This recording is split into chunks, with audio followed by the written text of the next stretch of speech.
تو آپ کی طبیعت میں گھٹن آئے گی، ایک تعفن سا اٹھے گا طبیعت کے اندر، آپ کو ایک ایسی نفرت سی ہوگی۔ یعنی اشیاء اور شخصیات کے تذکرے سے آپ کسی ایسے بندے کے پاس بیٹھ جائیں جو شہوت والی باتیں کرتا ہے، گندی باتیں کرتا ہے، فحش باتیں کرتا ہے، آپ کے جذبات میں اشتعال پیدا ہوگا۔ آپ کسی اللہ والے کی صحبت میں بیٹھیں جو آخرت کی بات کرتا ہے، اللہ کی بات کرتا ہے، قرآن کی بات کرتا ہے، آپ کی طبیعت کے اندر نیکی کے جذبات جو ہیں وہ پروان چڑھنا شروع ہو جائیں گے۔ تو اس لیے یہ بڑا ضروری ہے۔ اور یہ ویسے بھی ایک بات یاد رکھیں، ایک ہے علم اور تھیوری جسے ہم کہتے ہیں۔ دنیا کے بڑے سے بڑے فن کے متعلق آپ بڑے سے بڑا آپ علم پڑھ لیں کتابوں سے، آپ تھیوری جان جائیں گے، مگر کامیابی اس وقت ہوگی جب تک پریکٹیکل نہیں کر لیتے۔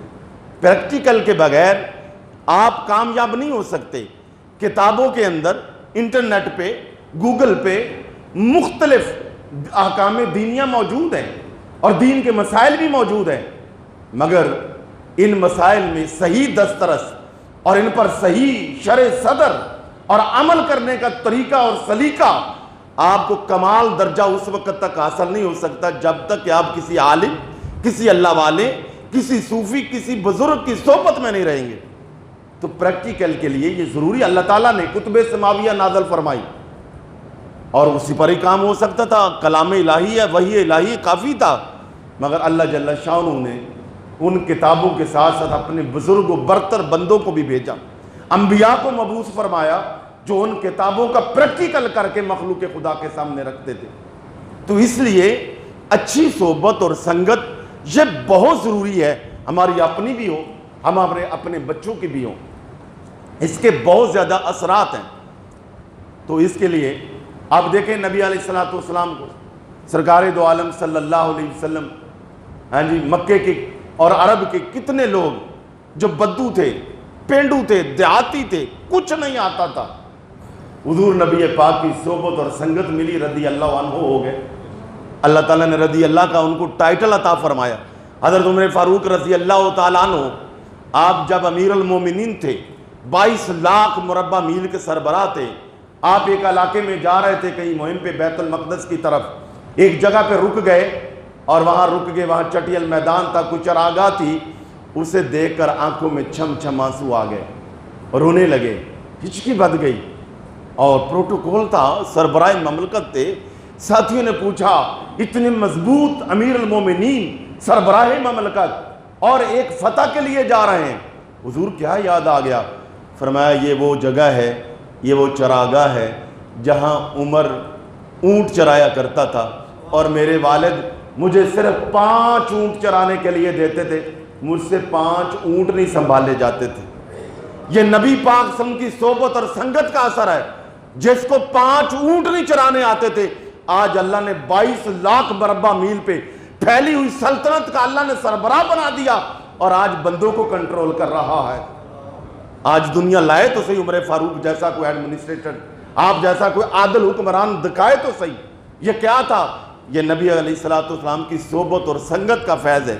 حضور نبی پاک صلی اللہ علیہ وسلم غزوہ حنین سے واپس آ رہے تھے، ایک جگہ پہ رکے نماز کے لیے، پڑاؤ ہوا، اور پاس ہی قریب چھوٹی سی ایک بستی تھی، وہاں کے بچے کھیل رہے تھے۔ تو ایک صحابی نے جب نماز کے لیے اذان دی تو وہ جو پاس کھیلتے ہوئے بچے تھے وہ بھی نقلیں اتارنے کے لیے، سانگیں اتارنے کے لیے، وہ بھی جب یہ مؤذن کہنا اللہ اکبر وہی کہیں اللہ اکبر، جو مؤذن کہے اسی طرح وہ بچے پکاریں۔ حضور نے دیکھا یہ شرارتی بچے ہیں، اپنا کھیل چھوڑ کر تو ہمارے مؤذن کی نقلیں اتار رہے ہیں۔ سرکار نے فرمایا ان کو پکڑو۔ وہ سارے بچے جب 2 مجاہد یا صحابہ پکڑنے گئے تو حضور ظاہر ان کے ساتھ پیار کرتے، ان کو سمجھاتے، وہ دوڑ گئے، سارے بچے دوڑ گئے۔ ایک ان میں بچہ تھا جس کا نام تھا ابو محذورہ، وہ تھوڑا نو عمر تھا، یعنی قریب البلوغ تھے، سمجھدار تھے، تو وہ اب کھڑے ہو گئے کہ میں اب بھاگتا وہ اچھا نہیں لگتا۔ وہ صحابی نے کہا کہ وہ اللہ کے رسول ہیں، آئیں آپ کو بلا رہے ہیں۔ تو وہ آ گئے حضور نبی پاک کے پاس، سرکار نے پیار کیا، محبت سے بٹھایا، کہا وہ تم کیا کر رہے تھے؟ کہا جی وہ جو آپ کا وہ بندہ کر رہا تھا ہم وہی کر رہے تھے، انہیں تو یہ نہیں پتہ تھا کہ یہ اذان ہے، وہ آپ کا جو بندہ تھا بچے اس کی نقلیں اتار رہے تھے۔ فرمایا ایک دفعہ پھر اتارو، اللہ اکبر۔ اب وہ اس کو ظاہر پوری طرح حضور نے صحابی کو کہا تم اسی طرح اذان پڑھو، اس نے کہا تم اس کو کاپی کرو، یعنی اس کے نقل اتارو۔ تو اب وہ صحابی نے کہا، ایک دفعہ کہا، وہ پڑھنے لگا، پھر نبی پاک نے فرمایا اب دوبارہ تم دو۔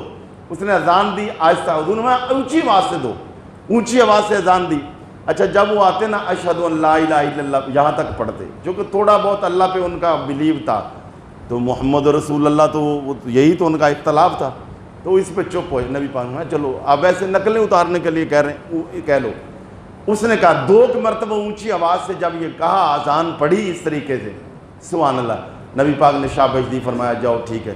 کہا یا رسول اللہ اب جب میں نے آپ کو دیکھ لیا، میں آپ کے پاس کھڑے ہو کر جب پڑھا ہے نا محمد اشہد ان محمد رسول اللہ، میرا دل گواہی دیتا کہ آپ واقعی اللہ کے رسول ہیں۔